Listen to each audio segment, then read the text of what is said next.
In a bid to review something without relying on copyrighted material, I thought I'd try something daft and attempt to talk about film while also expressing my thoughts on it in the form of a drawing. No idea how successful this is going to be, but let's find out.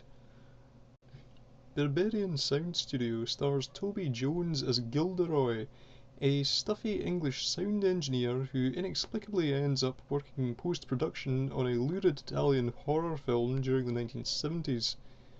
Treated with sneering bemusement by the local crew, Gilderoy is thrust into a repulsive production he can barely stomach, much less understand.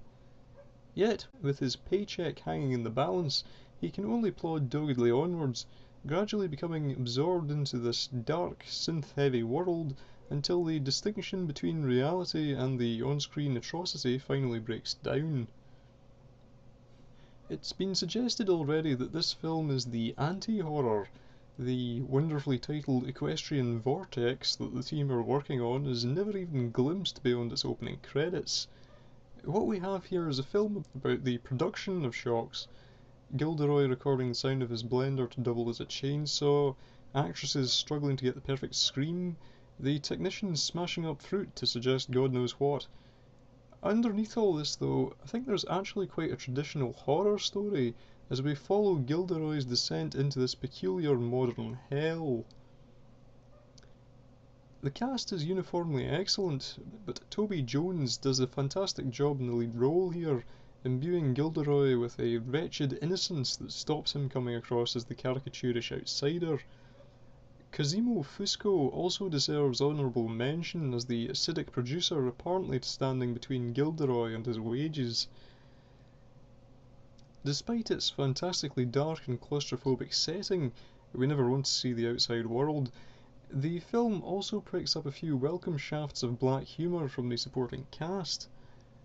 In contrast to the browbeaten producer, Antonio Mancino brings relentless bonhomie as director Santini, utterly convinced that his low-budget schlock is the highest form of art. Most amusing of all, though, are Massimo and Massimo, the ridiculously attired sound effect men whose monk-like focus is a sight to behold when they're stamping up and down in women's high heels. Directed and written by Peter Strickland, the film is obviously the work of someone well versed in the Italian giallo horror of the 60s and 70s, but this is a particular genre I'd admit to knowing very little about. What I was most reminded of was probably Antonioni's film Blow Up, about a bored fashion photographer who thinks he's witnessed a murder in the background of a photo. Both Blow Up and Berberian feature men who only feel alive when absorbed in their craft, possibly heading to their demise when something interferes with it. Equally, both films are sure to frustrate anyone seeking a conventional narrative.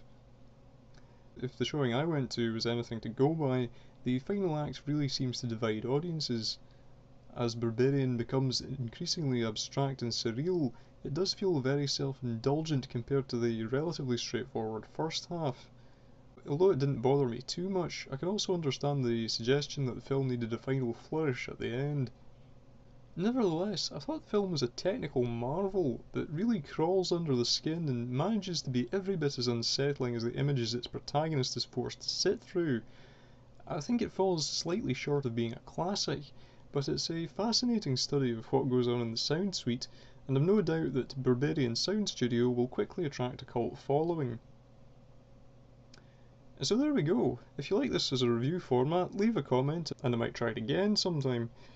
Or alternatively, Callum and I could try to persuade Mike to review Escape from LA through the medium of interpretive dance.